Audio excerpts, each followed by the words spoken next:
Hi, this is Jini Patel Thompson from ListenToYourGut.com. I specialize in natural healing for digestive diseases, and today I'm absolutely thrilled to talk to Dr. Paul Goldberg. Our topic is medicalizing life's problems. Dr. Goldberg is a clinical epidemiologist, clinical nutritionist, and chiropractic physician. He's also a professor at Life University in Georgia and the director of the Goldberg Clinic for Chronic Disease Reversal. So Paul's an awesome person to talk to because he is not only a fantastically qualified doctor, but he has healed himself of ulcerative colitis and rheumatoid arthritis and remained in vibrant health for over 30 years. He can be reached at thegoldbergclinic.com. That's www.goldberg, Goldb as in Bob, ERG, clinic.com. So Paul, thank you so much for joining me today. And I know that, we've talked about this topic before personally, and I really wanted to bring this into the public realm because I think you have such an important perspective on, whether you go to an alternative physician or a functional doctor or an integrative medical physician, they all seem to be using the same approach, which is to come in, see what you've got or diagnose you with something, and then put you on herbs and supplements. It's basically using natural medicine in the exact same way we've used drug medicine. Oh, here's your problem, here's your pill. And the difference is just that the pill is a natural origin or natural derivative, but it's really the same type of treating the symptom and not the cause, and not setting the body up to utilize its own healing mechanism. And I think a lot of us, we don't even feel that our body is capable of healing itself anymore. We feel that, we have to have an herb or a supplement or a bioidentical hormone. And I want you to just talk a little bit about that and tell me what's happening in your clinic and what are you seeing patients coming in with, and what are you feeling are the problems with that? Thanks, Jenny, and it's good to talk with you again. I think you encapsulated our topic really well there, and a lot of people are going to a lot of doctors, including our own clinic in Atlanta, and they're feeling a lot of frustration. They're going from doctor to doctor to doctor, and usually the scenario is they're going to seek out conventional medicine first. So they're entering into the realm of corticosteroids and antibiotics and hormonal replacements such as Synthroid. And when they find that has failed them, then they're going to seek, and it has reached a pretty high point where so-called alternative medicine has become very popular in our society. And the patient is frustrated and they're looking for a new approach, so they're going to go to the very, very large world of alternative medicine. And that whole world of alternative medicine is actually been around for a long time, but it started to hit its heyday probably in the early to mid-'70s, and it has grown exponentially since then. And as it has attracted the population, as more people find out about this alternative medicine, it has grown a lot, not just in terms of people visiting it and going to it, but also in terms of the financial rewards for practitioners that engage in it. So it's attracted a lot of people into it, to the point now that a lot of insurances are actually covering aspects of alternative medicine. And that's all fine and dandy. The problem is, as you stated, that it's not exactly what people might think it is, because they're not really exiting the world of medicine when they go from conventional medicine to alternative medicine, which can be called holistic medicine, functional medicine, integrative medicine, complementary medicine. They're still in the world of medicine, and it is the same model. And when they enter that world, it may be that instead of taking a steroid, such as prednisone, for an anti-inflammatory response, they're taking a more natural derivative called cortisol or Cortef. But it's the same thing. Rather than taking an aspirin, they're taking willow bark. But, Ginny, it's really the same thing. They're still looking at things from a much, much different perspective than what they should be. So I'm going to suggest one thing we can talk about a little bit in this regard, and that's the topic of inflammation. And I'll ask you, Ginny, do you hear a lot of people talking about problems with inflammation? Absolutely. I think that the whole, most people that I hear from, and not even just in my business, my work, but in my personal life, are people with autoimmune inflammatory conditions. So definitely there's something really wrong with the way everybody is living and eating. Or, is it toxins in our environment? Is it things that we can't even avoid? Like there's just not a lot of clarity as to, what even creates this inflammatory condition in the first place. Right. So when a person goes to a medical practitioner, they can have arthritis, bursitis, tendinitis, appendicitis. We got nephritis. We have long lists of itises. And when somebody generally goes to a medical physician, they're going to be treated for some manifestation of inflammation. And that could take the form of anything from a steroid to aspirin to a non-steroidal anti-inflammatory drug to one of these biologicals such as Enbrel or Humira or Remicade. In all cases, the physician is attempting to suppress the inflammation as if inflammation is the problem. And I'm going to make a suggestion here. My suggestion, as I would tell a patient, is inflammation is never the problem. And to most people, that sounds pretty crazy. So when they go to an alternative practitioner, they say, I have arthritis, bursitis, tendinitis, colitis, whatever the itis is, and all that means is an inflammation of some different body part. That practitioner may not give them prednisone. He may not give them Humira. He may not give them a non-steroidal anti-inflammatory drug. He's going to give them a large dose of fish oil or willow bark or turmeric or curcumin. Again, something to suppress the inflammatory response. My issue is, and why I think that is just as big a mistake, is that inflammation, again, is never the problem. Inflammation is symptomatic of a problem. And what is inflammation? Inflammation is the body's reaction to something wrong with the body that it is trying to correct. So, for example, if you fall down and you hit your knee, you're going to get inflammation there, at least temporarily. It's going to get red. You've injured the area, and the body's going to bring cells in the bloodstream to that area to try to repair it. And so you're inflamed. Well, that's the body trying to heal itself. That is one of the most basic ways in which the body protects itself is through inflammation. And so again, can I jump in sure, from that example? So because this is classic, you sprain your knee and your knee swells up, and everyone from your chiropractor to on down says to you, oh, ice it, because you want to bring down that swelling and inflammation. So, but if the body is creating heat and fluid in an attempt to heal, based on what you're saying in the direction you're taking us in, how should you treat that injured knee? I would recommend that they not treat it necessarily at all, but that they rest it, that they stop using it and allow that inflammation to die down. Yes, it may be true that by icing it, it'll make it feel better, and in most cases it's not that harmful to temporarily put some ice on it, but they're not really expediting healing, nor are they helping the body to heal.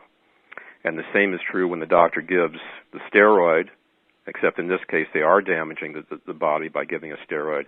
And I would also say that it's not addressing the problem at all when the alternative, holistic, integrative, complementary, whatever doctor gives them some turmeric or some supplement which says it's an anti-inflammatory, like Inflamex or some other brand name, whatever it might be, to address the problem. There's a big confusion there, and that confusion is that inflammation is the problem. Inflammation is never not the problem. The problem is what's causing the inflammation. So let me give you an example. If I was neurotic, which some people might say I am perhaps, if I just stood there and just scratched my skin over and over and over again, I just kept scratching it, eventually my body's going to respond by trying to heal the damage I'm doing, and it would send red blood cells, white blood cells. It would send increased blood flow into that area to bring in nutrients and carry away waste, so the skin will get reddened. So I continue to scratch myself, and I don't stop doing it. And then I go to a doctor, holistic or alternative or conventional, and I show them my arm. I say, the skin is turning red, and it's worrying me, and it hurts, and I'm still scratching it. And the doctor simply says, here's some steroid cream, put it on there. Okay? And so I'm still scratching it, and the inflammation dies down a little bit, but as soon as it's come back again, I go back to him again. I said, still there. And he says, oh, well, let's try something stronger. Let me give you a Medrol pack, and we're going to start you at 60 milligrams of prednisone and work on down. And so the scenario is clear there that I haven't addressed the problem. So the same thing is true if I go to the integrative complementary doctor, holistic, whatever we call them, and he says, okay, I see you're getting inflamed, and we're going to put you on large doses of fish oil, or I'm going to get curcumin or turmeric or whatever it might be. And so the situation is the same. Inflammation is not the problem. It's the result of some problem. And the problem in this case, that I just use as a hypothetical, is that I'm scratching myself. I need to stop scratching myself. There's lots of things that people do where it's almost as silly as if they're scratching themselves, and the doctor doesn't look for those causes, and sometimes they're pretty simple. Stop the cause, and then the inflammation will have no need to occur. So if someone comes to you, and whatever the label for what they're experiencing, but it's inflammation is, the overall problem, where do you go in terms of investigating, okay, inflammation is your signal that something's wrong and your body's trying to heal it? How do you go about discerning what is wrong? Because what I'm hearing you say is inflammation is like a symbol. It's a message. It's a message that something else, something deeper, or something, maybe all-encompassing even. Maybe you're doing something like you're not getting enough sleep, for example. I mean, isn't that alone enough to put someone in an inflammatory state? Yeah, that's a great example, because a lack of sleep is definitively pro-inflammatory. And in fact, I don't know if I ever shared this with you, Jini. I think maybe perhaps I have. I had a patient just recently that came in, and they'd been diagnosed with chronic fatigue syndrome. And they had been to a number of doctors, including conventional and alternative doctors, before they came to our clinic.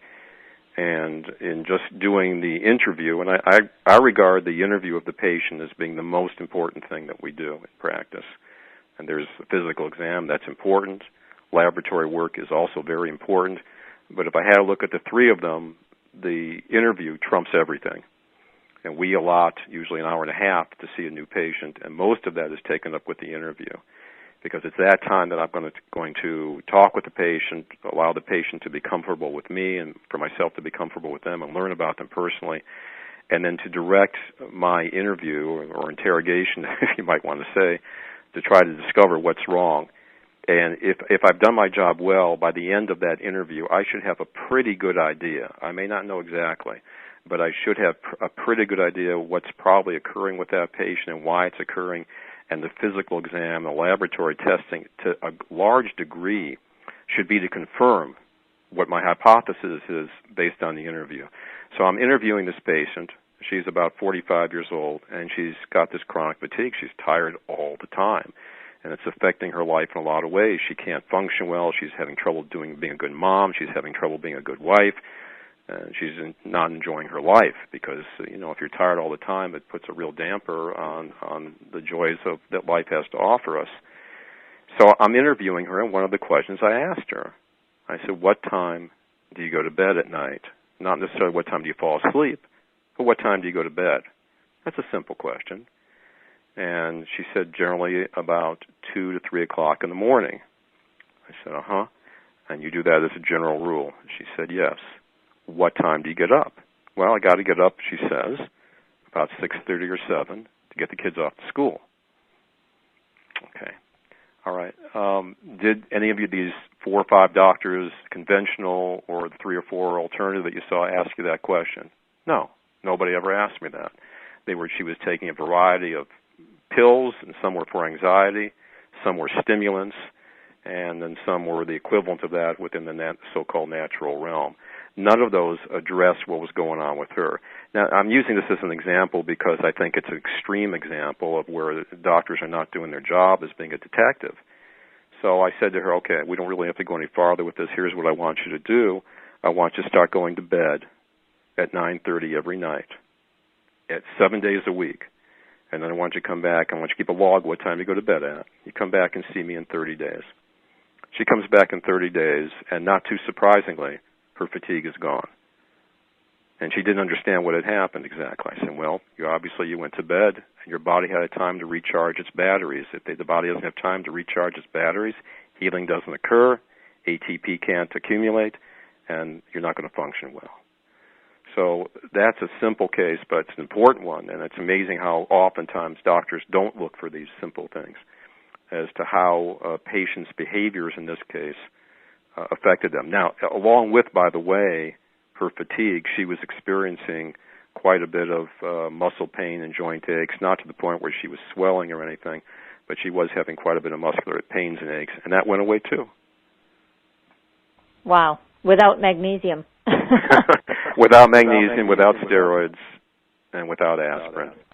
So my question is, that intrigues me, because my first question would be, okay, what is making her go to bed at 2 or 3 a.m.? Like, is it the combination of stimulants and meds, or is it just that she's a night owl and she comes alive after midnight? So that's question number one. And question number two is, why did you choose to have her go to bed at 9:30?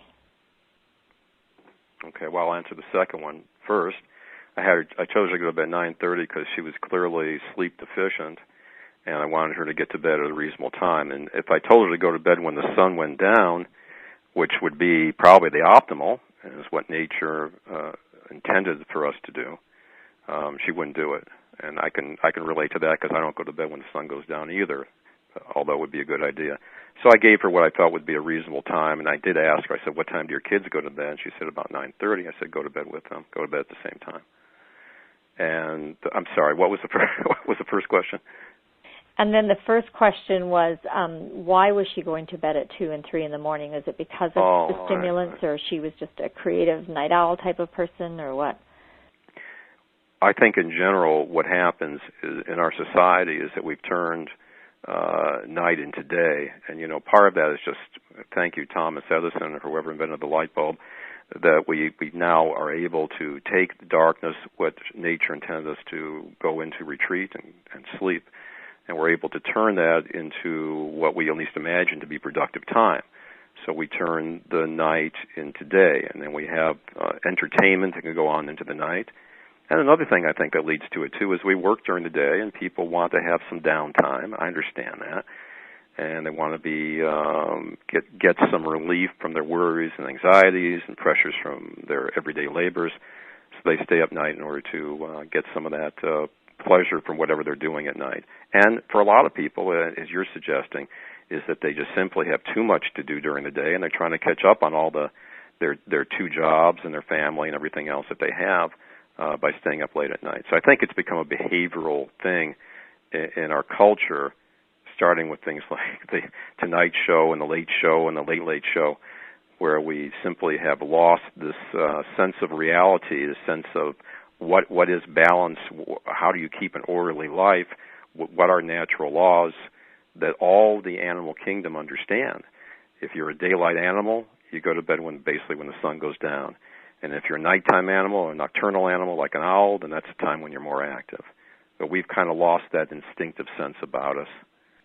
It's interesting for myself because I don't watch TV at all in the evenings. I read and I do art or something like that. But if I let myself go to bed when my body naturally wants to go to bed, I'm going to bed at around 2 in the morning. And that was since puberty. Before puberty, I would get up with the sun and I would go to bed at 9:30. And I've watched my daughter, who's again also a very creative person. She hits puberty, same thing happens to her. So I think there's also something going on, and there's also, a surge of energy that I've noticed comes in at midnight. So then when I've tested it and I've made myself be in bed with the light off before midnight, I actually need less sleep. So I'll need, if I go to bed at 2, I'll need a full 8 hours sleep.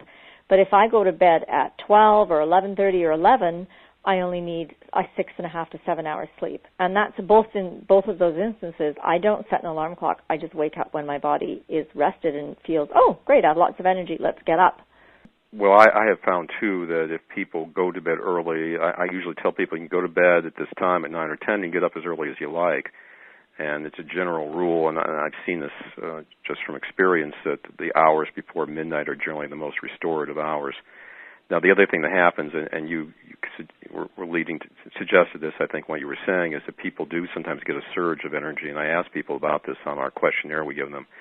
If around 8, 9, 10 o'clock they get a second surge of power, of energy, and they feel more creative during that time. And this is, I can't give you necessarily scientific evidence behind this, but my hypothesis is that if a person has not retired by 9 or 10 at night, then for a lot of people what happens, the body feels like it's in an emergency condition, and it's got to wake the body up. It's got to keep going because maybe there's somebody after you, or you have some crisis situation for which energy has to be supplied. And so for a lot of people, and I'm the same way, if they stay up 9, 10, 11 o'clock, they will get a second surge. And you hear that from a lot of people.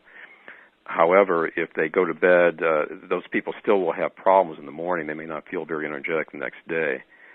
And I think that is probably why some people will stay up very, very late into the morning hours, because they feel that they're getting more of an energetic boost. However, if they were to start going to bed at 9 o'clock or 10 o'clock and get those hours before midnight, they'll find that you can develop a new sleep cycle.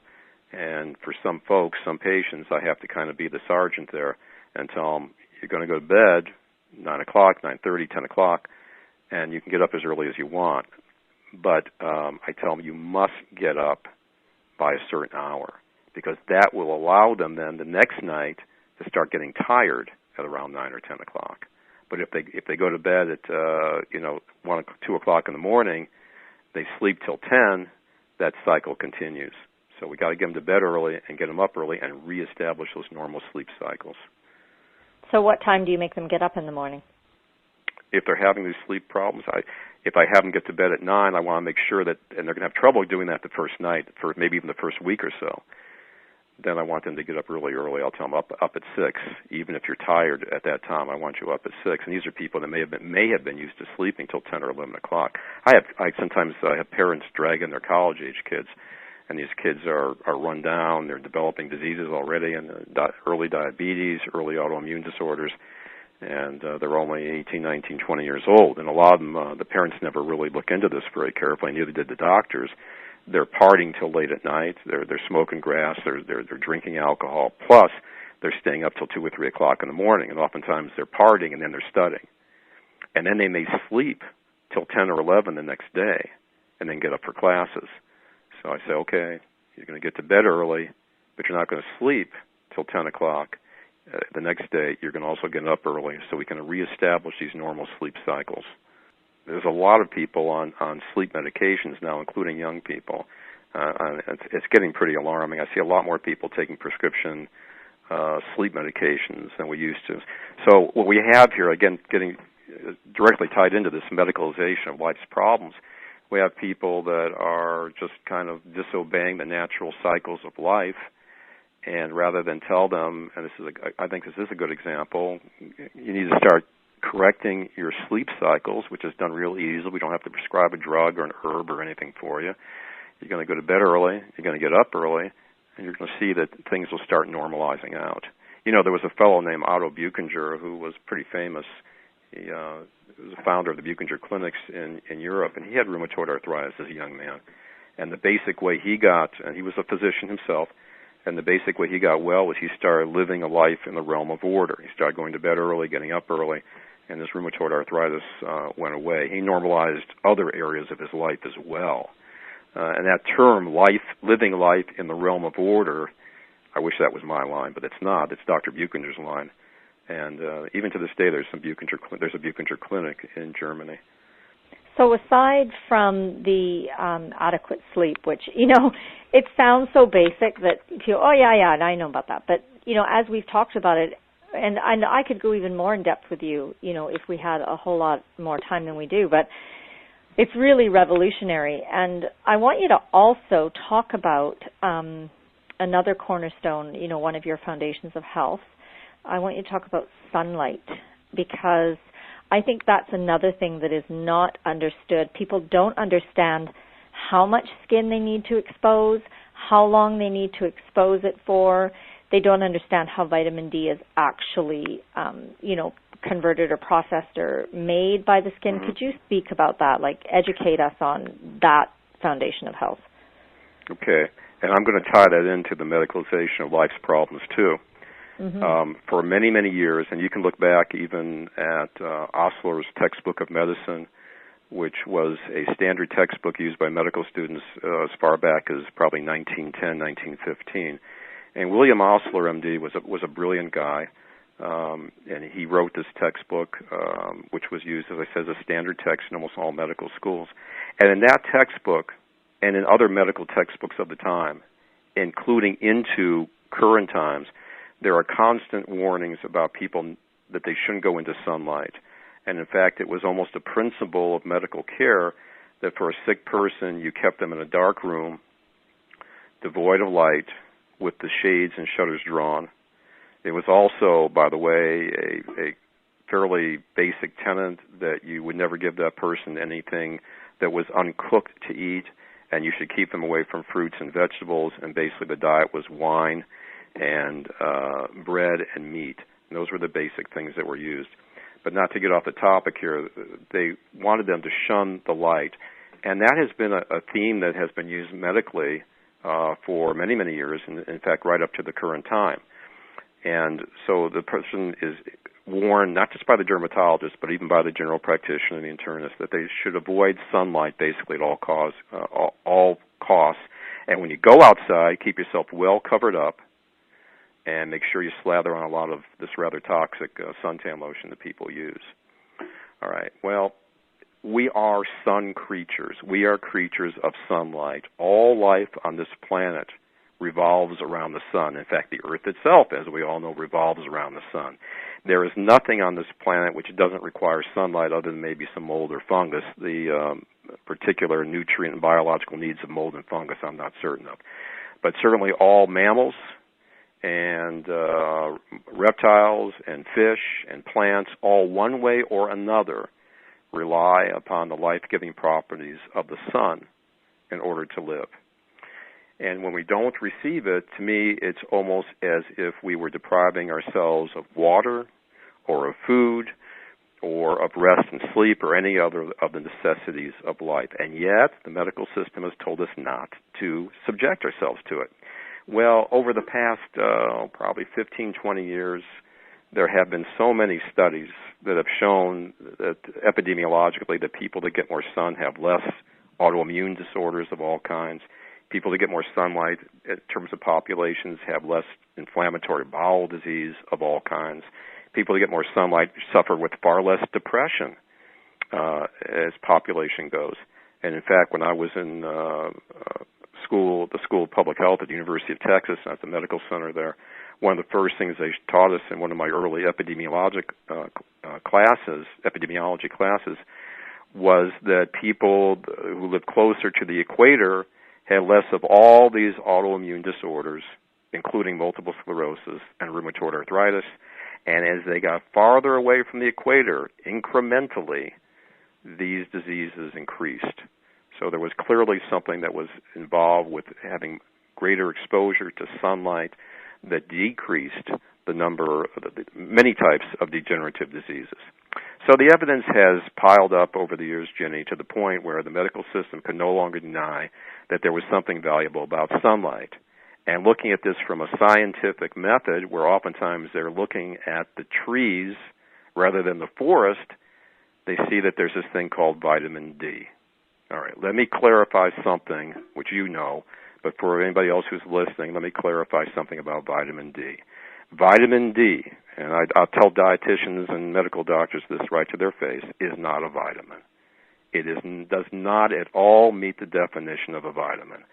A vitamin, by definition, is something that is essential to the body, that you have to receive in the diet, and that's the only way you can receive it. If you can receive it, if you can make it on your own, or you can receive it in some other way, it's not a vitamin. So vitamin D, number one, is not a vitamin. It is, by definition, really, it's a hormone. It's a hormone. Well, why call it a vitamin? Well, because to me, or to the system at least, it allows some control over it where it can then be made a prescription item. And so in recent years, I never saw this 40 years ago when I started practice. Now I see a lot of medical doctors testing for vitamin D levels. And when they find it low, what do they tell the patient to do? They don't tell them to go in the sun. They write them a prescription for 50,000 IUs of vitamin D because that's what the medical literature tells them to do. And this includes, by the way, those who are practicing so-called alternative medicine. I see the same thing. 50,000 IUs of vitamin D, so-called vitamin D, is a toxic dose. And vitamin D, make no mistake about it, can be very toxic, extremely toxic. It can even be fatal if a person gets too large an amount of it. Now, here's an interesting thing. Number one, it's not a vitamin. And number two, if we receive it the way we're supposed to receive it, which is through the rays of the sun, it is not toxic because the body will convert only what it needs into 7-dehydrocholesterol and then into cholecalciferol, and that's it. And when it has enough, it shuts off the transformation process. Look at all of our ancestors. They were in Africa, in South America, in Central America, wherever, in Europe, wherever they might live. They were out in the sun all the time. Did they have all the skin cancer we have now? No, they didn't. And yet they were out in the sun a whole bunch. Of course, they did use some common sense with it. They didn't go out in the midday sun and naked and just burn themselves like that. When it got hot, they sought shade. But they spent long hours out in the sunlight. And if you watch your dog and your cat, they like to get out in the sun too. But if it's too hot outside, they go seek the shade of a tree. It's interesting you bring that up because I was born in Kenya, and I'm half Indian. And then we would go on holidays, and, summertime would come, and I would point out to my kids, we would laugh, even though my kids are mostly white. I go, look at the white people. I go, they don't know how to be in the sun. They are out there in the midday, and they burn themselves on the first day of their vacation. And so just even the basics of teaching my kids, you have to build up a base, and you do it slowly over time, and you do it in the non-peak hours of the sunlight. But my kids, none of them use sunscreen. None of us have. And my husband, who's, purely English and Scottish, if he uses this system of the gradual, introduction during the non-peak hours, building, taking a good, 5 to 6 days to build a base, he doesn't need to use sunscreen anymore, and he will not burn either. But that knowledge is lost, and people are lying on the beach going, well, I've got sunscreen on, and you can just see there's no way that can be healthy. No native, local brown person would sit on a beach under broiling sunlight. They'd be under the palm tree, or they'd be wearing, right, light, long skin clothing or some kind of hat during those, really peak hours. Well, speaking of that, I can relate to that because the author Rudyard Kipling. And Kipling, I don't remember which of his works he said this with. Of course, he was talking about in India. He said, only mad dogs and Englishmen go out in the midday sun. That's right. Yeah, that was Rudyard Kipling. Because you were talking about brown-skinned people, they would see these people from England who were living in India, and they go out in the midday sun and expose themselves. Well, the people who were native to that area had better sense than that.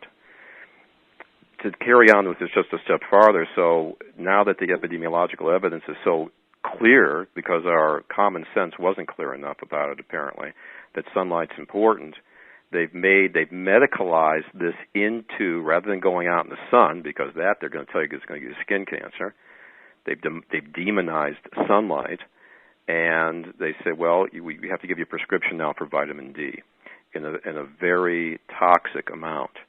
Well, sunlight should not be thought of as simply providing vitamin D. And, when as you were telling your audience, I recovered from ulcerative colitis and rheumatoid arthritis many, many years ago as a young man. And one of the things that played a big role in that was I went to a health retreat to work. And this was a place down in Florida, in South Florida. And I saw people there going into solariums and taking sun baths on a routine basis. And I was coming out of a medical background. I had never seen this before in my life, never heard of people taking this as actually an element of health. And I saw people just part of them getting well was having regular exposure to the sun. And I require this on all of my patients, particularly those who have autoimmune disorders, to get out in the sun. And we ask them about it, and we prescribe to them, if you want to use the term, that they've got to get out in the sun for a certain period of time every day. And when they slather themselves, as you were pointing out, when they slather themselves with these creams and lotions, they're really two things. First of all, some of those ingredients are quite toxic to the body, and they are absorbed into the skin. And secondly, by blocking some of those rays of the sun, they're not going to get the benefit where the sunlight itself goes into the skin and actually has to be absorbed through kind of oily or sweaty skin. So, and then it turns into 7-dehydrocholesterol, and then with the help of the liver and the kidneys, it's turned into activated so-called vitamin D, which is really cholecalciferol. And the way to do that the best is to go out there, don't burn yourself, but to start with 5 minutes on one side of your body, 5 minutes on the other, and you can gradually build up. You allow yourself to become bronzed, a little brownish, a little tannish. And you can tell if you've gotten too much, you're going to get red. That means you've gotten too much that day. And you gradually build up a tolerance to that. And then another thing that many people don't know is that they should not go and take a shower right afterwards, because if they do that, they are going to lose the benefit of the 7-dehydrocholesterol. It's going to get washed away. It has to interact. The rays of the sun have to have time to interact with the sweat on our skin in order to give a little time for it to be absorbed into the body, so it can be then further converted by the kidneys. So they just give a little time, an hour, and then they can go take a shower and move ahead with their lives. And they're doing it on a regular basis. The only people that really need to be taking so-called vitamin D in a capsule or so forth, or taking it as perhaps as cod liver oil, are people that live very far north or are living in weather which they don't get much solar exposure in. And those folks may need to take some extra so-called vitamin D. But for the majority of people, that's not necessary. And is there, like I hear what you said about gradually building up, but what is the amount of sun exposure over, let's say you can't go out nude, or, let's say you're in shorts and a T-shirt. How long would you have to be, and let's say you're in, California, so you're not really that close to the equator. How long would you need to be outside in the sun to get an adequate amount of vitamin D, or the hormone? Yeah. I don't know that I can give you an exact amount, but I can tell you this. You have to keep in mind that our ancestors were out in the sun hours upon hours a day. So as long as the person's not burning, I would say that a minimum probably, and it depends on your climate too, because if you're in a climate such as Ohio or Michigan, where you're a little farther north, you're not up in the Arctic, but you're in a more northerly climate, you need to spend more time in the sun during the warm, sunny months so that you can store up that solar energy so that it can last you through the fall and the rather long winters they have up there, and that you have enough to get through with. So I would say, in the nice weather, spending at least 45 minutes to an hour directly in the sunlight would be at least a minimum I would recommend. Again, without burning. You don't want to go out there necessarily right at noon, nude. And when I say go outside, you can't be out there with your clothes on, covered with a pair of sunglasses and a hat on your head, and not an inch of bare skin showing. The best thing is to put on some shorts and a halter for a lady, or a swimsuit, or for a guy, put on a pair of swim trunks, and to get out there, get on a lounge chair on the patio, and cook a little bit on one side, and then flip over like a pancake and get some exposure on the other side. And it shouldn't be a chore. It's something that people can actually look forward to. They can rest out there, they can relax, and it should be an enjoyable activity. Now, I did not know that the body can store up cholecalciferol to use during the winter months. Oh yeah, yeah. Because when you're getting it from the sun, you're getting the equivalent, so to speak, of vitamin D, and so therefore it's fat soluble. Your body's converting to a fat soluble form, and it can be stored for quite a long time. And that's why most people who are living in temperate climates, let's say where I'm at in Georgia, they should be able to get plenty of exposure during the warmer months, so that when our fall and our winter comes, and we do get a winter down here in Georgia and Atlanta, they're going to get enough to accumulate. They should be able to sail through the later fall and the winter, right up to the time when the spring comes and they can get back out in the sun again. Now, people up, you're in a colder climate, you're in a certainly more rainy climate than we're in.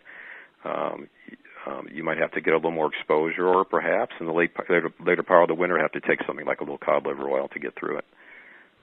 Well, or the other thing that we found living here in the Pacific Northwest, where it's just, there can be very little sunlight for, 5 or 6 weeks at a time, is at least once, but optimally twice during that wintry period, is to go to Mexico and just get as much sun as possible. And so, but I did not know that you could store it, so that really makes sense to me why we have found that to be so beneficial to our health during the winter months. Well, that's an excellent point, and I've recommended that to people who live up north too. Just take a vacation during the colder months, near the middle or near the end of it, and go down to Arizona or to Florida or somewhere in the Caribbean and just soak up some of that sunlight. And that's hardly a real punishment. It's a little bit inconvenient for some people and maybe a little costly for some folks, but it's well worth the effort.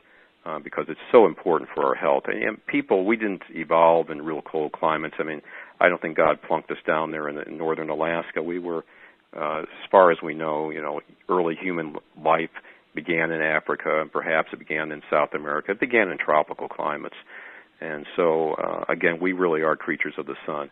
And just turning back to this again, though, I think this is such a good example of the medicalization of life's problems, where we take people who are suffering from depression, which they do get, and lack of sunlight is a leading cause of depression, and they're suffering from things like osteoporosis and osteopenia, osteomalacia, all these problems where the bones are not able to retain their integrity because the person is not receiving adequate sunlight and therefore so-called quote-unquote vitamin D. They're suffering from general weakness. They're suffering from a lack of immunity. And rather than say, you need to get out in the sun, let's get you out in the fresh air and let's get you out in the sunlight, the doctor simply says, okay, I'm going to prescribe a pill for you. And people have even people who are running to so-called alternative doctors have such a kinship with taking a pill that they are perfect. It's a perfect fit for them, for that individual, because they're very accepting of it. They're used to taking pills from one doctor, the conventional doctor. So this guy says he's alternative, holistic, conventional, or complementary, functional. And so they said, good, I'll take another pill, but this is a natural pill. And yet we're missing the boat on this. And it doesn't solve the problem. I don't think people who are going to find that taking a 50,000 unit of international units of vitamin D are going to get anything close to the benefits that they would receive just by getting out in the sunlight. And I don't think they're going to find that their mental depression or their osteoporosis or their osteopenia or their immune problems are going to get better. And this is something, too, this has been seen in study after study, that people with inflammatory bowel disease and people with rheumatoid arthritis, not only those who get enough sunlight are less likely to develop it, but that people who have developed these problems, once they start getting that exposure, are far more likely to make a recovery. Very interesting. So almost, for someone with IBD, it's kind of a must-have to say you either need to move somewhere where you can get access to more sun, or you have to take those regular trips to get your stores back up again. Right, and it makes perfect sense. And I don't think anybody's going to accuse any doctor of saying, well, you're just trying to make money, when all we're telling them is you just need to get out in the sun. Yeah. Well, your foundations of health are revolutionary. So we've talked about sleep. We've mentioned fresh air. We've talked about sunlight. And another thing that you mentioned is having those supportive relationships where there's, intimacy and love and regard. And that's something that you'll never hear a doctor even question you about, who's in your life? How is that working for you? Yeah.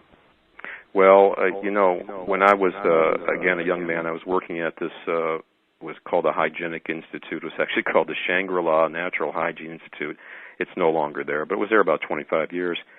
And the owner, who was an osteopathic doctor, had taken me under his wing, and I was mentoring under him. And he asked me one day, he said, what do you think? He said, Paul, what do you think is the most common deficiency that people have? I didn't really know. And so I said, vitamin C, which was not a great answer. And he said, no, it's not the greatest deficiency people have. The greatest deficiency that people have is a lack of companionship.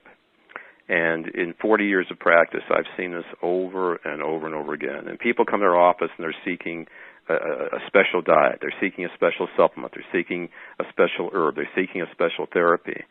And they're not always going to get that from me because I'm going to give them what I think is, I'm going to suggest to them what I think is at the root of their problem. And for a lot of people, and I practiced this morning, I practiced from about 8 o'clock this morning till about 3:30 before I got on the phone with you, is I had a young lady there today, and she's actually a medical student. And she's suffering with a great deal of anxiety, and she's suffering with indigestion, and she's suffering with fatigue, great deal of fatigue. And she cries very, very easily. And she wanted me to run a panel of tests on her, and she's already been to a number of doctors, including alternative practitioners and conventional doctors. And she wanted me to find out, what was going on with her. Well, today was her ROF, her report of findings, where myself or Dr. Tenner or both of us will sit down with the patient, and we will review with them what we found. And I went through all the tests that we had done on her. We tested for functional efficiency, whether she's digesting carbohydrates properly, whether she's digesting proteins properly, what her fatty acid balance was, did she have small intestinal bowel overgrowth, what were the bacteria living in her intestine, what was her high sensitivity cardiac reactive protein, what did we think about her diet in terms of her nutrient intake, and a number of functional tests like that, as well as some standard chemistries and blood work. And I went through it. I showed her, there's some problems you're having here. And she said, so what do I need to do? I said, based upon the earlier conversation we had when you first came in, we've got to get you with some people. I said, because these problems are occurring not because of a dietary lack. These problems are occurring not because you need for me to give you a bunch of pills to take. They're occurring because you're lonely. And she started crying immediately, big old crocodile tears and sobbing. And she's only about 28 years old. And I let her cry for a little bit. I moved over a little closer to her, and I said, go ahead. And I brought out the box of Kleenex for her. And she said, I know. I think that's what you really think that's what the problem is? She said, that's why I'm having these other problems? I said, that's why you're having those other problems. Because the loneliness you're having, the emotional distress that you're having, is not allowing your digestive system to work well. The emotional distress you're having is causing changes in your cortisol levels. The emotional distress that you're having is not allowing your body to function efficiently. And so, yes, I can find some vitamin deficiencies, mineral deficiencies, blah, blah, blah, all this with you, but that wouldn't be getting to the source of the problem.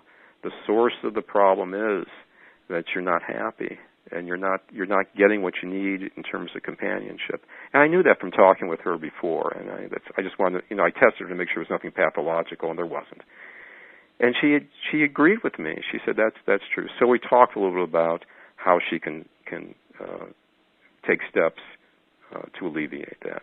So it wasn't what she was eating; it was probably more what she was eating her, which in her case was loneliness.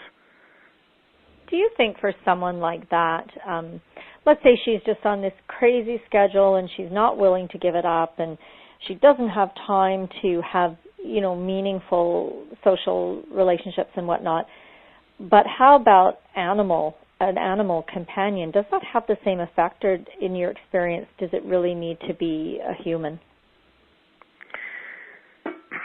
Well, you and I have talked, and I love animals, and which is why I tend not to eat them very often.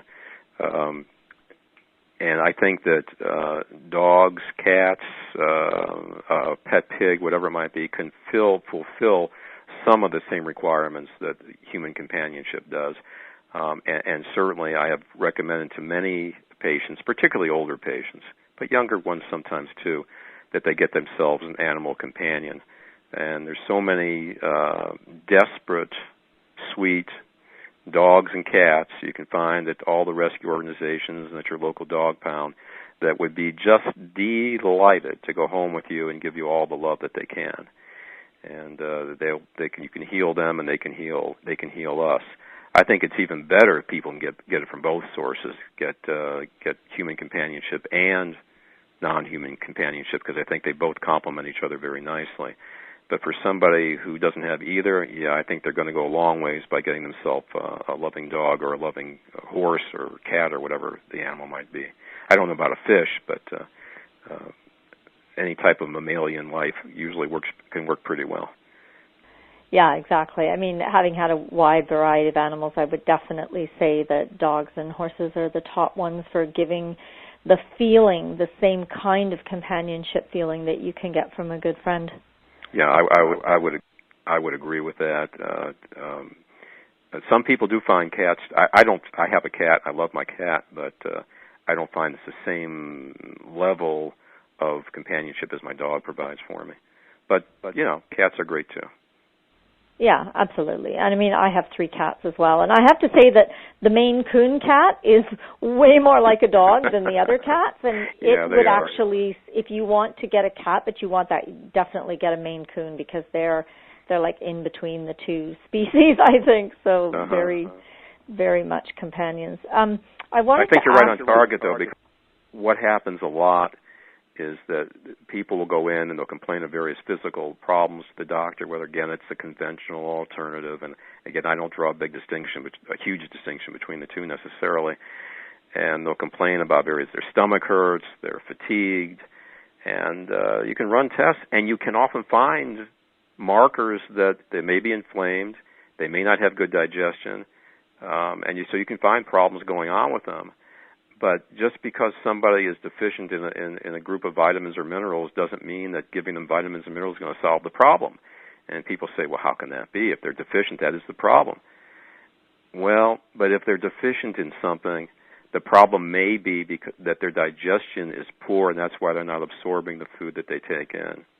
If their digestion is poor, it may be because they're having emotional stress, and again, they're not absorbing the food that they're taking in. Or in some people, they're having deficiencies because of excess. And we don't really have a society which is so much deficient in their intake in terms of their diets, although that does happen. We have a society which is a lot more deficient because people eat too much. They eat too much of the wrong things, and they impair their digestion. Their digestion gets inefficient, and they develop problems. We don't have diseases so much of deficiency as we have diseases of excess in this country. And so, again, you have to look and see. The person might have vitamin and mineral deficiencies, might have amino acids that are out of whack, and we test for those things. But that doesn't mean that the solution for that is necessarily to give them a cascade of supplements. And that young lady I just mentioned to you, the medical student, she was taking a bag full of supplements.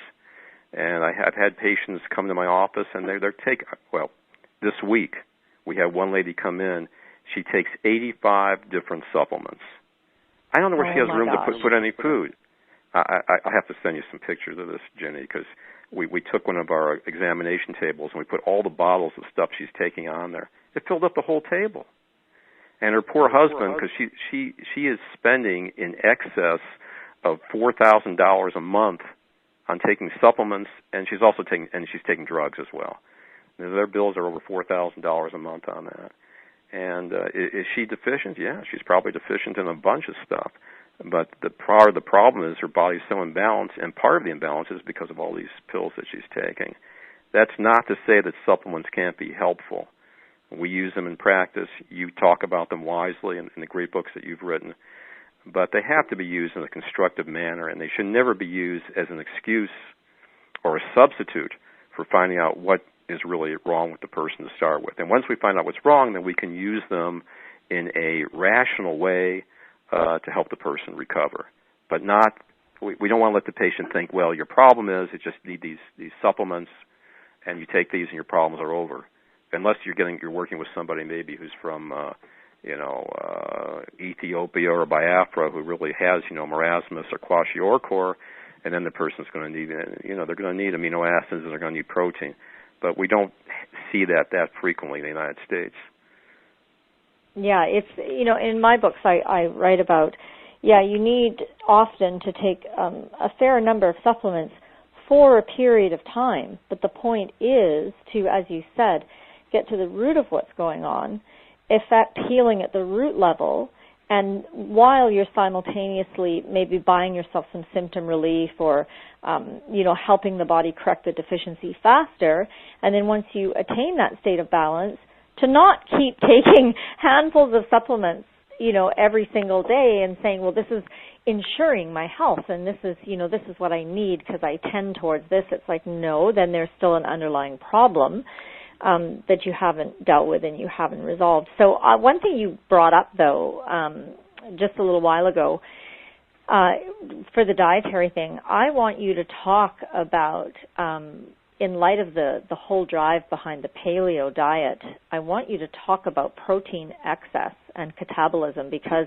until I talked to you, I didn't know all of this stuff, and I didn't even know that you could test for that, and I didn't know what the process was. I mean, you told me a story about, I believe he was a bodybuilder that came to see you. Could you share that with us? Yeah, I'll be glad to. By the way, and I'm going to go into that right away, Jini, but I just want to mention to your audience, there's a great book.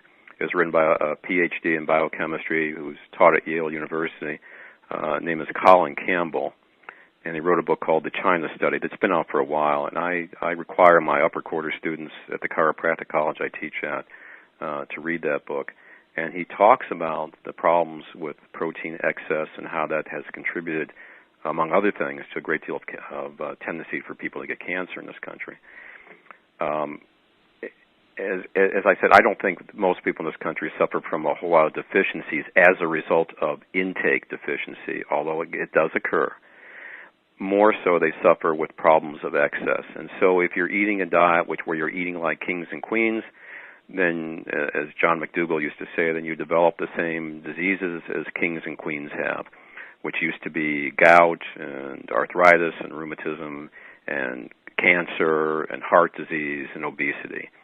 And all you got to do is go to your local Walmart and just watch the people that are shopping there, and you can pretty quickly see that we're a country which suffers not with deficiency, but with excess. And then if you watch the people as they're checking out of Walmart or any grocery store for that matter, and you look at the things that they're buying, they've got excess fat, they've got excess carbohydrate, they've got excess sugar, all the stuff with corn syrup in it, for example, and they've got excess protein. That's the other thing they have. So for years, there have been dietary programs that have involved eating what I would regard as considerable amounts of excess protein. One of the ones that some of your listeners might recall was the so-called Atkins program or the Atkins diet, which involved eating tremendous amounts of protein and fat to the exclusion of not eating very much carbohydrate. And you could pretty much eat fat and protein to your heart's delight, including eating bacon and pork chops and things. And people love that because that's what they want to do anyway. And there's a gustatory reward for them when they do that. So then they would go into ketosis and they would lose weight because as your body lacks sufficient carbohydrate in the diet, the body will start breaking down protein and fat as a source of energy, because it's got to have something to fuel itself with, because the nervous system operates on what? It operates on glucose. All your nervous system operates on glucose. So if you're not taking in this carbohydrate, which can be easily converted, healthy forms of carbohydrate in vegetables and things like yams and sweet potatoes and brown rice and things like that, then the body has to say, where else are we going to get it? Well, the person's only taking in protein and fat on these diets, and so it has to use that, convert it into ketone bodies, and use the ketone bodies as energy. Problem. When it does that, we're going to get the buildup of these ketone bodies in the blood, and those ketone bodies are acidic. They're acid-forming. And so the pH of the blood will start to shift only very slightly.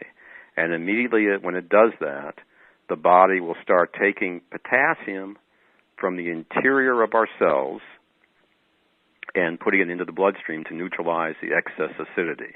Because the body will not allow the pH of your bloodstream to shift very much. If it does, you can die. Because you can't transmit nerve impulses, you can't get muscle contraction, all kinds of things start being thrown out if your pH of your blood shifts very much. So the body starts pulling things like calcium from the bone and puts it into your bloodstream. So now you get osteoporosis. Is that common in our country? Yeah, real common. And it starts taking potassium from inside the cells, and because that's an alkaline mineral, and it puts it into the bloodstream, and so we alkalize the blood a little bit more, and so the body is able to keep the pH at a reasonable level. Problem, though, you do this for a long period of time, those ketone bodies build up, and after a while, your bones start getting thin, and now we're subject to osteoporosis, and hip fracture, spinal fracture, and you start losing potassium in the interior of the cell, and now you're going to have trouble with the muscles contracting, and that can lead to heart attack. Do we have a lot of heart attack in the United States? Yep, got a whole lot of that. And that's the danger of these high-protein diets, not only the Atkins diet, but the way a lot of people interpret the so-called Paleolithic or caveman diet to live. They're taking in an excess of protein, insufficient carbohydrate. They're going to demineralize the body that way because the body will use reserve potassium, reserve calcium as two examples, to neutralize the excess acidity in the blood, and that it will interfere not only with the formation of healthy bone, but it'll also interfere with muscle contraction, and where we got one really important muscle that contracts, and that's the heart. So let's go to the other end of the spectrum, and let's talk about what's wrong or what are the problems with veganism. Well, you're going to two extremes here, and I should be quick to add to this that getting adequate protein in the diet is of great importance. In fact, the word protein means of primary importance. So there's nothing wrong. In fact, there's everything right with getting adequate protein, whether you're getting it from a vegetable source or you're getting it from an animal source. We need to get adequate protein. This is a problem going to extremes. And actually, some of the people who started writing about the Paleolithic lifestyle and so forth had a lot on the ball in looking at the way our ancestors used to live. But it's been distorted. And if you look at some of the early writers who wrote about Paleolithic lifestyle, and in fact there was a couple guys at Emory University down here in Atlanta that were some of the earlier proponents of that. What they wrote was pretty reasonable. They weren't urging people to go out and just eat steak and pork chops all day. So if we look at the other end of the scale, and you can be a healthy vegan, but there are problems with that. There can be problems with that too that people have to be cautious about. And just so your listeners know, to be vegan means that a person would avoid any type of animal product whatsoever. They would avoid all animal flesh. They would avoid all dairy products. They would avoid eggs. And because of usually a vegan person who's engaging in a vegan diet is also doing this because out of kindness to animals, they would usually not use things like leather products because that comes from animal skins. Well, you can be a healthy vegan, but there are some cautionaries that people need to take. And you have to make sure that number one, you get adequate protein. That actually is not that hard to do on a vegan diet. But where they sometimes will fall short is with the essential fatty acids, particularly things like EPA and DHA, which they can get, but they have to be more careful about it. They have to be careful to make sure they get enough B12. And so if they look at those things pretty carefully, they should be all right. But I would say anybody who's going on a vegan diet should have that looked at by somebody who's got some background in dietetics and nutrition, if they're going to do it safely. Because some people, again, go too far in extreme, and some of the vegans I've seen in practice end up eating hardly anything but fruit, and that's fine to do for a day or two, but not for a lifestyle forever. And so they end up oftentimes getting depleted. Or they may end up eating a very rich carbohydrate diet and really kind of get carbohydrate intoxication and not get adequate protein in the diet. So if they're going to be a strict vegan, and we could all probably, lean a little bit in that direction, but if they're going to be a strict vegan, then they need to make sure they know what they're doing. And I remember one time we were talking about this. Now, were you a vegan or a vegetarian for quite a long period of time? I've done both at different times, and again, when people talk about being a vegetarian or being a vegan or being a meat eater, and I have to answer these questions all the time, not just for patients, but also for students in the classes I teach, it doesn't really define exactly what we do. And I would say that you can be healthy and be a vegan, you can be healthy and be a vegetarian, you can be healthy and you can eat some animal proteins too. But the thing to do is to make sure that you're doing this in a rational way and not going too far to any single extreme. For myself, I find I don't need very much animal protein at all. I get by with very, very little. I don't eat any animal flesh at all. But I do occasionally I have a patient that brings me some of the best organic eggs you can possibly imagine, and I visited their little farm, and all the chickens are like pets to them. They don't kill any of them, and they have when the chicken gives birth to a rooster, they keep the roosters. So I feel very good about it, and the eggs are absolutely delicious. The yolks are this kind of a dark orange color, and so I get protein from that. And then I also have a friend who has a little goat dairy farm, and I'm able to get some raw milk cheese from them, and they're very careful. I've visited, I've seen it, and they're very careful about the way they take care of their animals. And the male goats they tend to keep also. They either keep them or they give them away as to people who keep them from companions or pets. So in a world which is not perfect, I think that that's what I feel comfortable with in doing. And I feel very good with that. When I was strictly vegan, I did okay, and I did that for several years. But I found I just didn't have quite as much spark as when I eat a couple eggs or a couple ounces of raw milk cheese on a weekly basis. It doesn't take much. You can get enough B12 out of a couple eggs to last you for a long time, because we measure B12 in micrograms. So it just takes a very small amount. I have a good friend whose name is John Fielder. He's a physician in Australia. He's he's about 83 now, and John's the same way. He was a vegan for a long time, didn't quite give him the vitality he wanted, and so he takes about 2 or 3 ounces of goat milk or even cow's milk yogurt once a week or once every other week. And that's all. And for his purposes, that's all he needs. But I will want to add this. Everybody's different. No two people are the same. We all have this thing we call biochemical individuality. We also have different lifestyles, and we also have different times of our life where our needs differ. And so there's no dietary that's going to be absolutely ideal for everybody.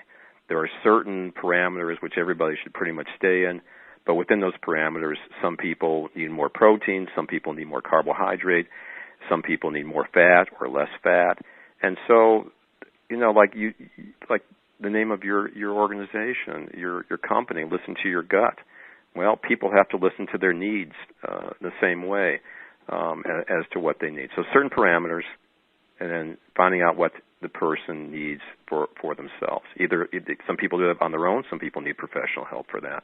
And the other thing that goes with that is people's digestive efficiency differs from person to person too, not only because of things they've done to impair it, but also because we are born with different capabilities.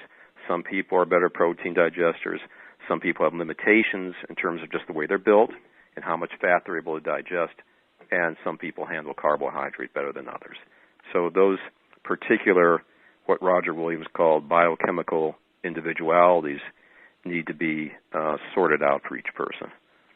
Yes, and I find they're not, race or ethnicity specific, because even within my 3 children, I purposely raised them in a way that encouraged them to place their hand on their belly and ask their belly what they wanted. So they weren't checking in with their taste buds or their mind about, oh, this would taste really good, but they were actually asking their gut. And then I just watched, I observed, and among my 3 children, hugely different requirements for good fats, protein levels, the amount of carbohydrates or fruit or vegetables that their bodies naturally go to. And then for myself, my requirements have again, huge fluctuations when pregnant or breastfeeding, and then after age 40. After age 40, I'm like, you know what, you don't even need to eat 3 times a day. Like twice a day is actually plenty to provide a ton of vitality, lots of energy, and not as much food as before. So even just staying in tune to, and for most of us, if you're, sitting at a desk for 8 hours a day, I think we hugely overestimate our energy requirements. Like we're sedentary. We don't do anything. We're not out working on a farm. Like now that, I've had horses for the last few years, and I'll do a minimum of 2 hours of physical labor a day, sometimes up to 4 or 5 if I'm building a fence or whatever. And even with that amount of physical labor, I don't eat as much as people who work an office job.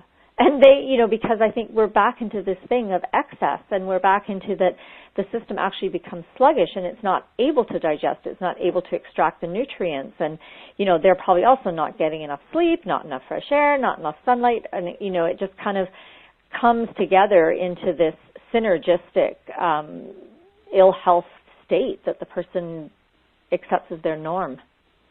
I agree with you 100%. And you already know this. I want to share with your audience one of the secrets for my success in helping people get well, and here it is.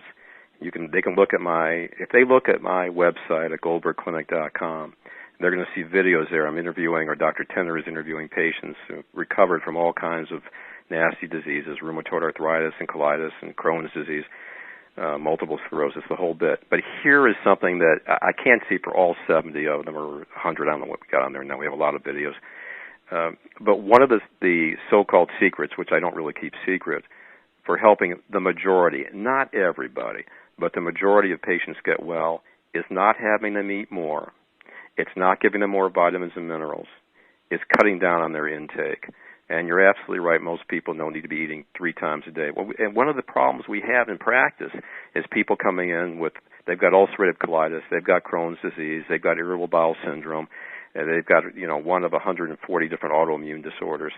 And they're eating, in addition to, tons of supplements that they're taking. And they're wondering why they're so malnourished. Well, they are also pleasantly surprised to find that when we start having them eat less, their energy levels start to go up. We don't get energy from food directly. Food is just used as a substrate out of which the body uses as a material in order to construct energy. If food alone gave us energy, we could just take a cadaver and fill it full of food and it would jump up and down, it would start going to life, and of course that doesn't happen. Most people will find that by eating less, they will have more energy, unless you have some problem like anorexia nervosa. But most people find that if they eat less, they'll actually have more energy than what they had before. And it was Benjamin Franklin that said, we live on 1/3 or we live on 2/3 of what we eat, and the doctor lives on the other third. That's true. That's awesome. If you look at the reasons that they found out why people live to be 100 years of age and older, the so-called centurions, the people who have lived 100 years of age and older, there's really only one factor nutritionally that's been identified, just one. There's some other things that may have some basis to them, but this is the only thing that really epidemiologically has been actually proven over and over and over again. Every time they look at all these people living 100 years of age and older, is that they all eat very little. That's the only thing they all have in common. I mean, some of these people were smokers. Some of these people were drinkers. I'm not advocating anybody smoke and drink, by the way. But the one thing they had in common was they all ate very little. It's almost counterintuitive for us in our culture. It is.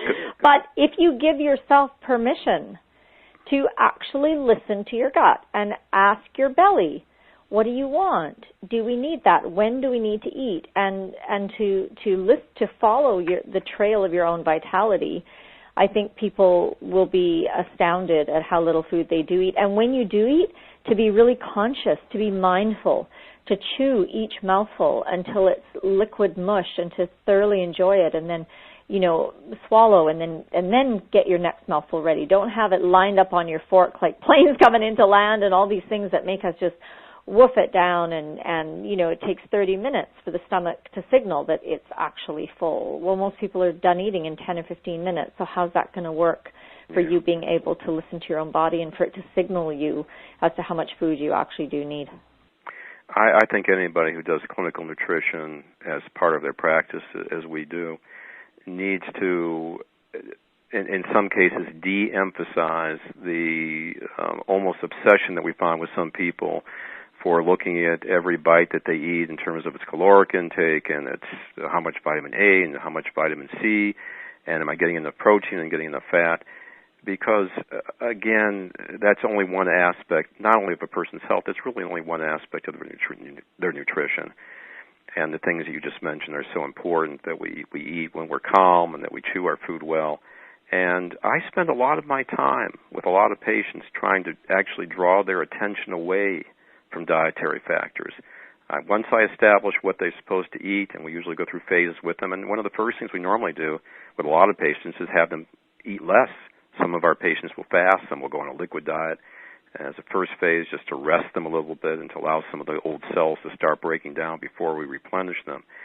And I spend a lot of time with patients drawing some of their attention away from food and not so much what they're eating, but other important factors that nurture us, because food is not the only thing that nurtures us. And just going back in our conversation today, we've talked about the importance of having companionship, and we've talked about the importance of sunlight, and we've talked about animals as companions too, and all these things, and sleep and rest.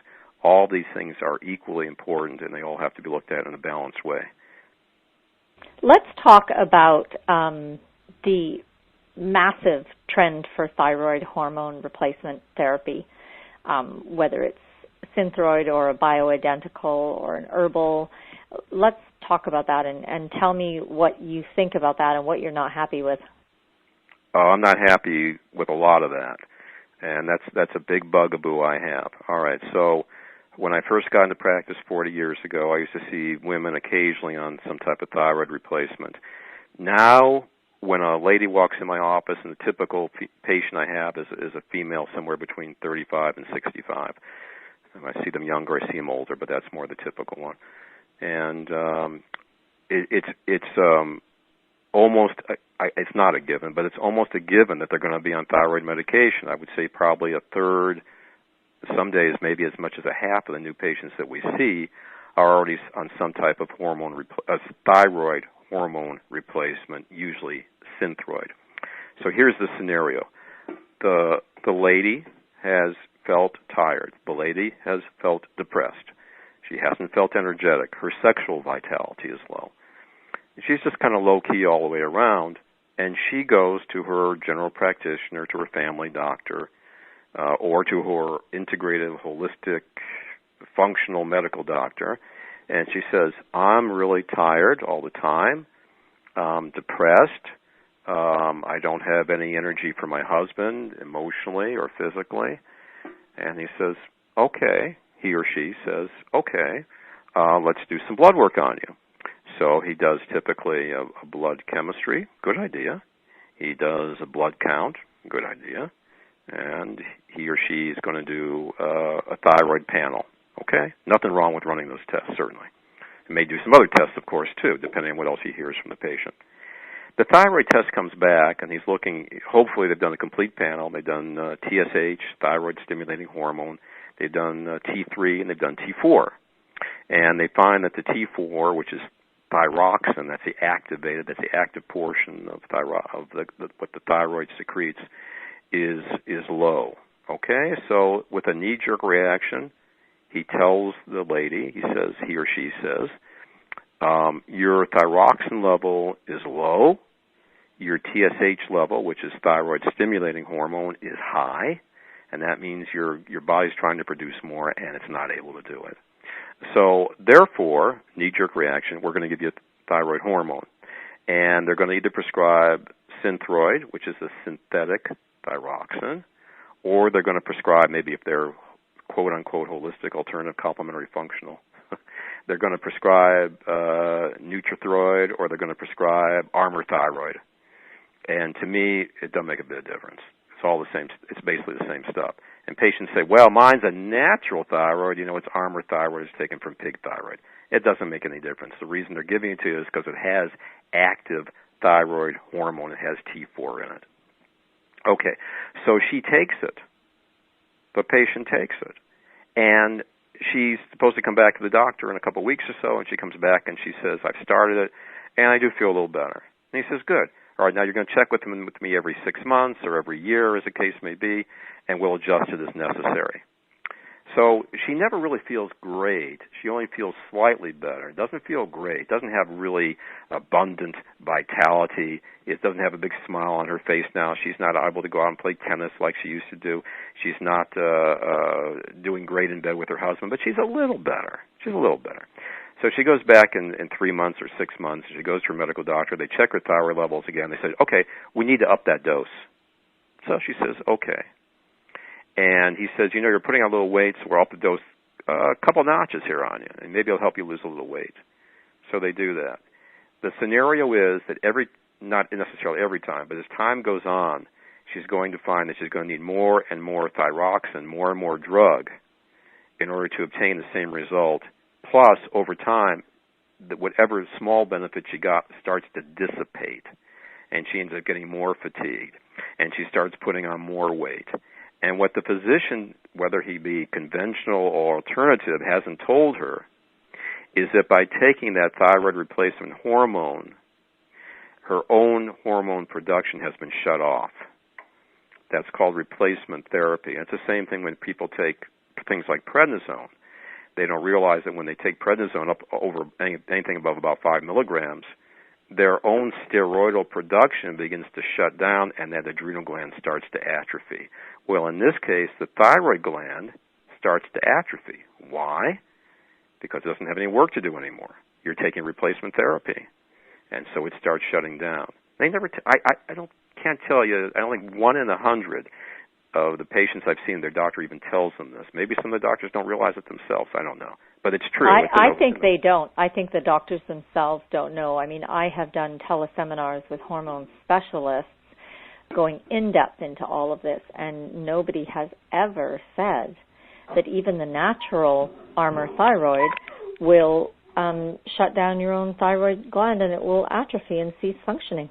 Yeah, and it will. As soon as you exceed the normal production of your own gland, quite logically, quite rationally, your own gland starts to shut down.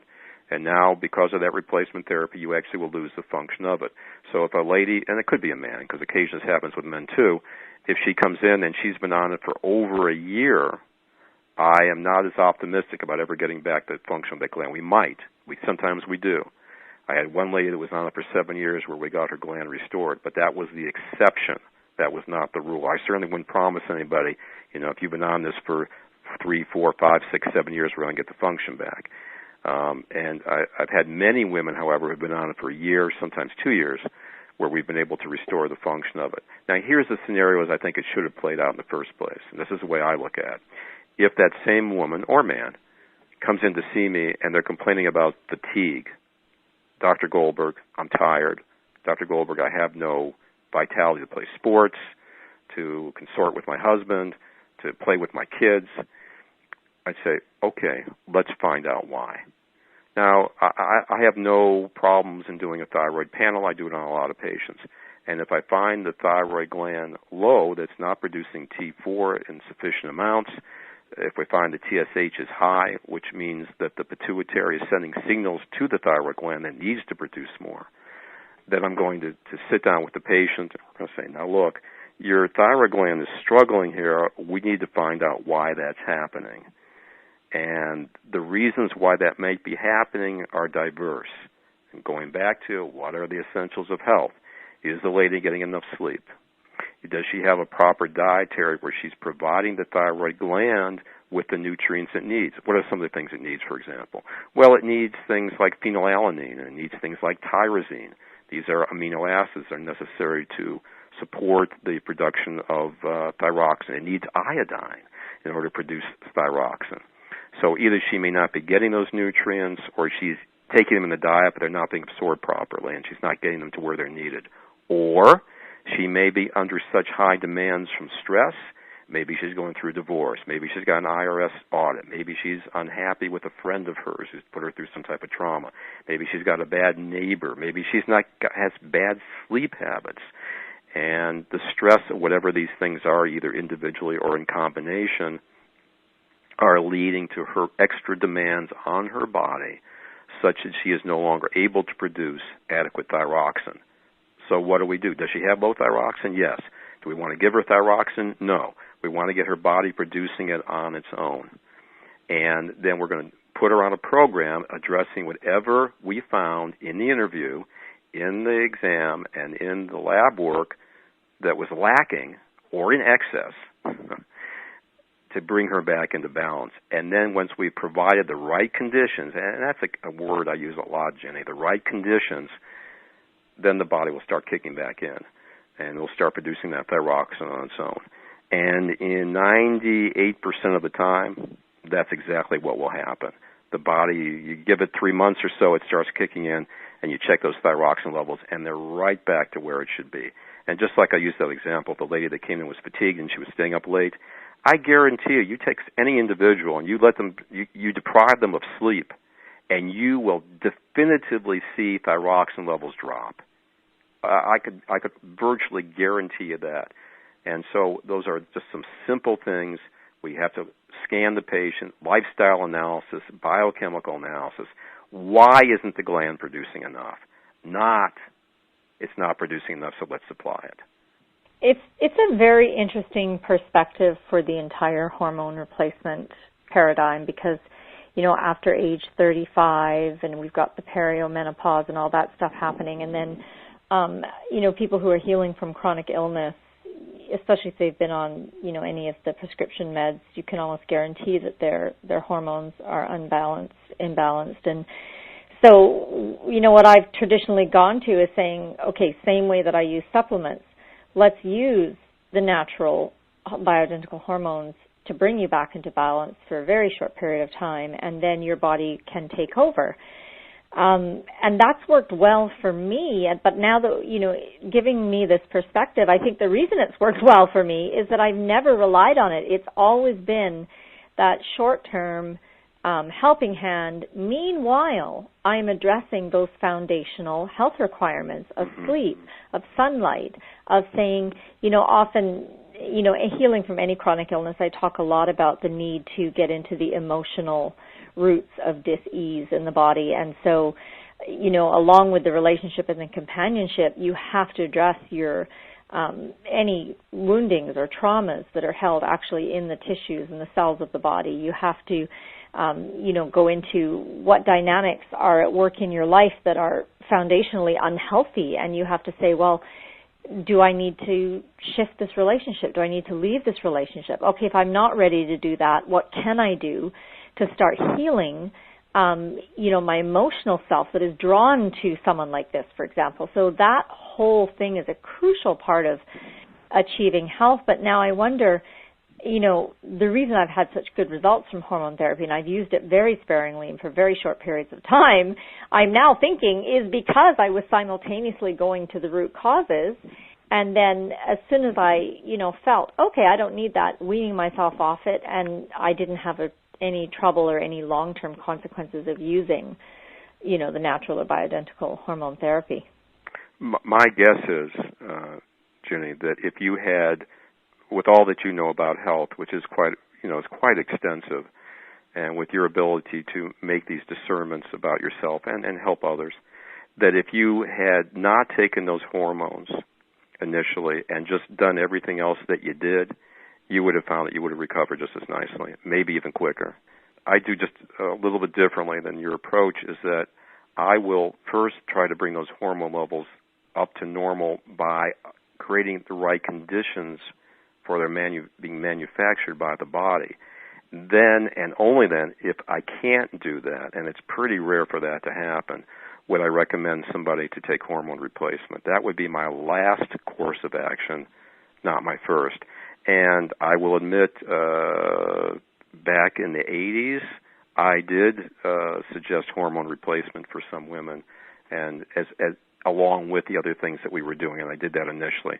But as this became more popular by all these complementary, holistic, alternative, integrative doctors, particularly those who have MDs and DOs after their name, I just have seen so many complications, including increasing women's risk of estrogen-dependent cancers by the use of these hormone therapies, in addition to the fact that I think it distracts people from actually looking what the causes of their problems are. So there are some exceptions to the rule. Like I had a young woman that came in, and she was only in her 30s, and she had the genetics, the so-called BRCA2 gene for cancer, and her mother had breast cancer, and so she elected, like, who is the Brad Pitt's wife or ex-wife? I don't know, whatever the status is. Yeah, Angelina Jolie. Thank you. This lady went ahead, this patient of mine had gone ahead, had a double mastectomy, and she had removal of her female organs. That's not something I would have recommended to her. But having seen her only after she had that done, and I said, yes, it would be appropriate for you at 30 years old to be taking hormone replacement therapy. But that's, those kind of extreme examples are about the only ones that I feel that women should do that. I don't feel it's a good idea to take it just because a woman has reached 45 or 50 years old and her normal hormone supply is going down, to think that this is some type of fountain of youth, and that by taking these hormones it's going to bring back her so she can feel like she's 20 again. If she hasn't taken good care of her health like that, just by simply doing the right things, she may find that she starts feeling like she's 20 or 25 again. And but she's not going to get that type of surge by taking hormones, which indeed oftentimes complicate her health picture, and in my experience oftentimes lay the groundwork for increasing the chances that she will develop an estrogen-dependent cancer, meaning cancer of the breast, the ovaries, the uterus, the cervix, or the vagina. And that's a risk I really don't think any woman wants to take. It's an interesting thing that you point out, and now that I'm thinking about it, I mean, the times in my life where my hormones have gone considerably out of balance were following extended breastfeeding, which means sleep deprivation. And then for the two cases where they both went out, I was not, with my first child, I was in a sunny climate during his infancy. I was in Singapore, and I got a lot of sun every day, and I was amazed because I actually got the least sleep with him, but my hormones stayed in the best shape, and I had the most energy, and I really felt, wow, this is due to the sunlight, not understanding the whole picture about why sunlight is so crucial, until speaking with you.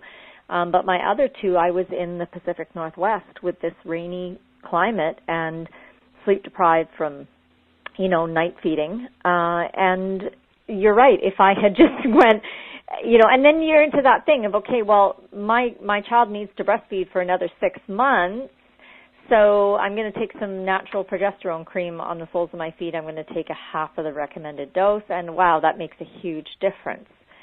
And at the time that I go, I can't adjust this sleep. I can't get any more sleep than I'm getting unless I deny my child, and I'm not willing to do that. So this is my conscious choice, for something like that. But, at the same time, I think if I'd had this bigger picture on the implications and that they do cause the glands to atrophy, because, again, that was never mentioned. And I have 2 books on hormones, in depth. The books are all about hormones, not mentioned in either of those books either. So I think knowing that, I would have looked for different solutions, like pumping breast milk and having someone else take one of the interim feeds or something like that. Yeah. And I think, again, this goes back to this whole medicalization of our lives. Medicine is not the study of life, let alone anybody's specific life. Medicine, whether it be conventional, alternative medicine, is a form of treatment. And I think to foster really good health, we have to understand not how to treat disease, but how to foster normal biological function, how to create the right conditions, the factors that generate a strong defense against the genesis of disease, including chronic disease, and not simply the application of various treatments. And I just see this medicalization of life in so many aspects of the way that people live now. We talked about today, we covered a lot of territory. We talked about sunlight being reduced down to vitamin D, and people's fatigue being reduced down to taking a hormone pill, people's depression being reduced down to taking some type of anti-anxiety drug, and people's kids who are misbehaving in the classroom, rather than looking at all the factors that support good health for those kids and getting them off junk food and getting them out in sunlight and getting them off their computers and their video games. Again, giving them a diagnosis of ADHD, and then setting them on some type of pharmaceutical medication. And as we do this, we're defining more and more of life's problems and life's sometimes normal hardships. We're defining them as medical problems. And so we take this complex thing we call life, which is all about living and bonding and having sorrows and having joys, and we're reducing this really complex thing we call life to taking pills and potions. And when it doesn't go as we hope, then we realize that we've erred in the wrong way. And if we don't start looking at our lives carefully and examining them, and you do a lot of that in your books about, you tell people to examine their lives, to listen to their guts, to see what's going wrong with them. And you talk a lot about dietary factors and supplements, but it's just surrounded by so much information about people examining their lives in full. And if we don't do that, we're obliterating the opportunity to understand really the intelligence that directs us and our bodies and how to foster it to our benefit. Excellent. Dr. Paul Goldberg, thank you so much for just such a wonderful mix of information and crucial foundation of health points here. And just wanting to let everyone know that although Dr. Goldberg is located in Georgia, he does accept clients from all over the world. People fly in to have their initial appointment and workup, and then he works with them, via Skype, phone, email, etc., for ongoing. So you can reach him at Goldberg Clinic, Gold, B as in Bob, ERG, clinic.com. And I'm Jini Patel Thompson. If you have a gut disorder or know someone who wants natural healing for their gut disease, you can reach me at listentoyourgut.com. Thank you so much, Paul. Thank you, Jini.